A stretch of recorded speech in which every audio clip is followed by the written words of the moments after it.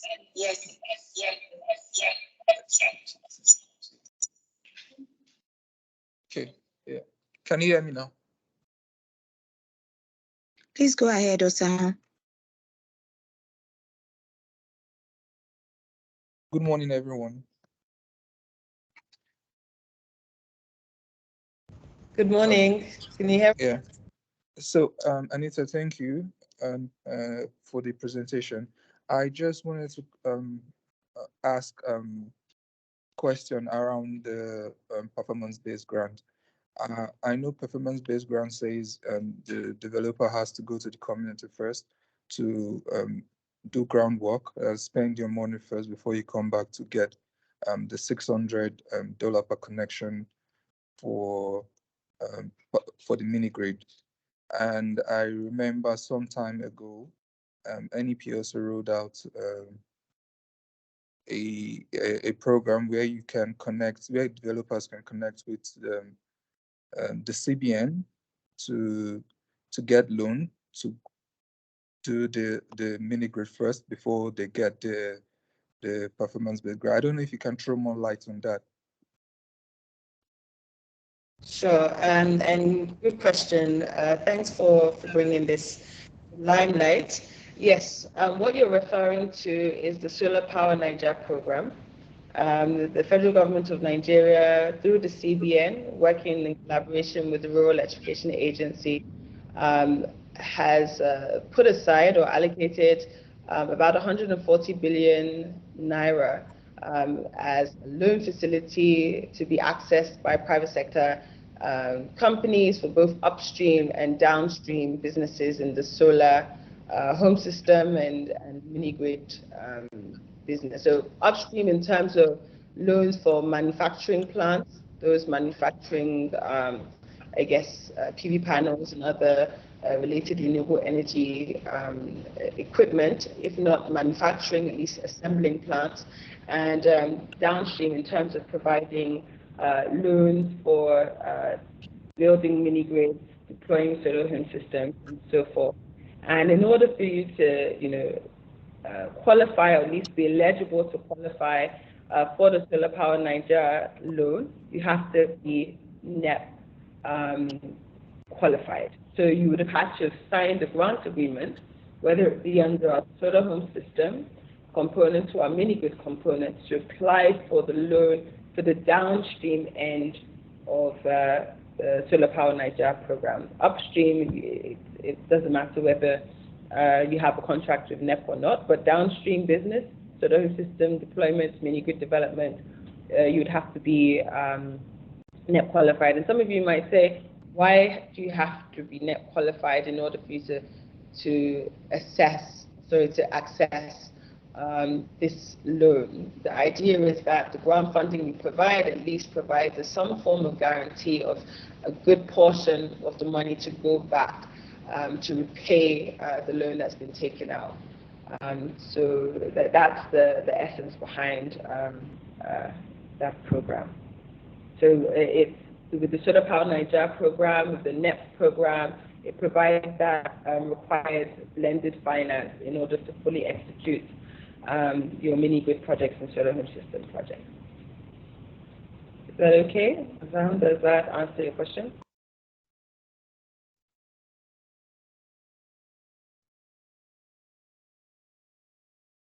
Yep, and I had anyone?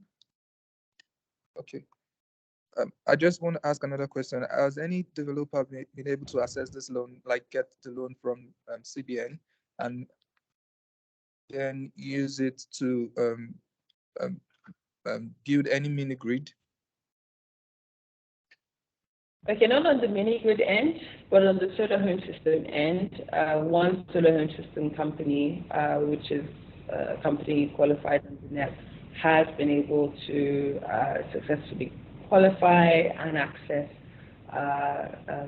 some of, I guess, the funding from the 140 billion facility. But there are quite a few applications that are being processed and are essentially near success. the Solar Power Niger program is also collaborating with the likes of NSIA, NNPC, NDPHC, who are providing guarantees and other forms of support in order to ensure the funds are in fact made available and dispersed.